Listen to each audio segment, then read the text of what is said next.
Hello and welcome back to SirKentSaid.com.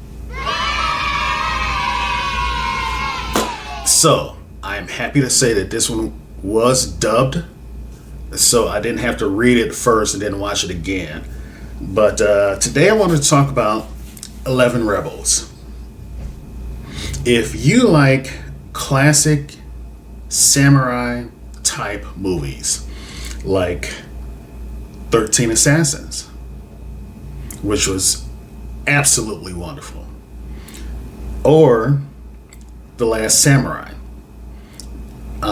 Everybody hated the fact that Tom Cruise was like the last samurai, but overall the story was good and absolutely beautiful, and neither one of these films can match the budget of a Tom Cruise film, but nevertheless, 11 Rebels tells the story of 11 guys, 10 guys and one chick who are condemned to death back in feudal Japan. And they're two warring neighbors who are seeking control of a bridge and an outpost that are crucial to commerce. So the main character, his wife is assaulted by a samurai. And like any man would, he finds homeboy who is pissing in a river at the time after coming out of a hoe house or strip club back in the joint, I guess you call it, titty bar. And he handles his shit. The problem is that after he stabs the guy and cuts his throat and he falls into the river he was just pissing in, the guy kind of jumps into the water after keep pissing him or keep stabbing him, which, man, he was just pissing in that water. Really? But anyway, the next scene, he's in prison. And normally back then, they would just lob your head off with a katana and call it a day. No, you ain't that lucky, motherfucker. You know those big, long saws that they had two guys on either end, they pull it back and forth and cut through like a giant log? Yeah, they were going to use that on his head. That's a special kind of fucked up. Just then somebody shows up, this dude and like 9 other people, we got a gig for him. You handle this for us and we'll give you your freedom. So they're like, I guess it's better than getting my head sawed off. So yeah, let's go handle this. So they take off to this small fort and they post up. And over the course of the movie, they come to find out why this post is so important.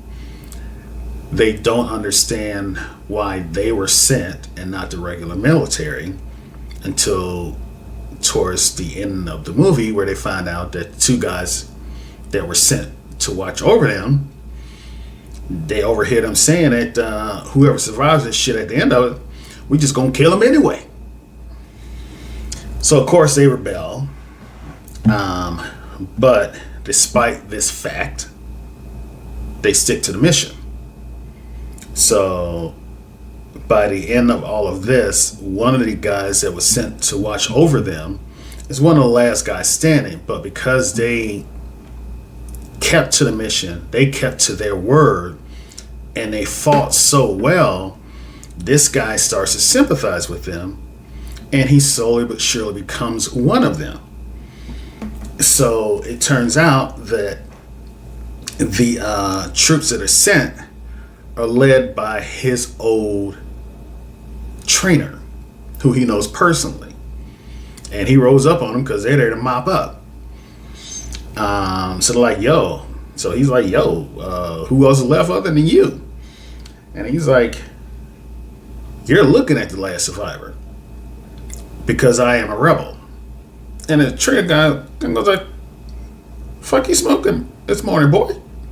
He goes, y'all fucked up, and I can't let that shit stand, so we gonna post up right now. And yeah, he goes out like a gangster against his old trainer. But yeah, this was a very, very good samurai movie. I can highly recommend it. With alcohol, always helps if you're drunk, and it is dubbed. That is a big, big plus. It is dubbed, so you don't have to read it and then watch it again, because I hate that shit too. All in all, because of how it was shot and the undertone message, even without titties, I'm gonna give this one a 9. Yeah, with a high recommendation. Drink, but with a high recommendation. If you like traditional, down, dirty, muddy, gritty, realistic fucking samurai movies with, they don't drag too much on. So, and it's not just overall fighting. There's a plot, there's a story, there's a point, and there's an ending. It's all there. So yes, I do recommend this. I am going to give it a 9 with a recommendation with booze. Those are my thoughts, and I'll see you on the other side.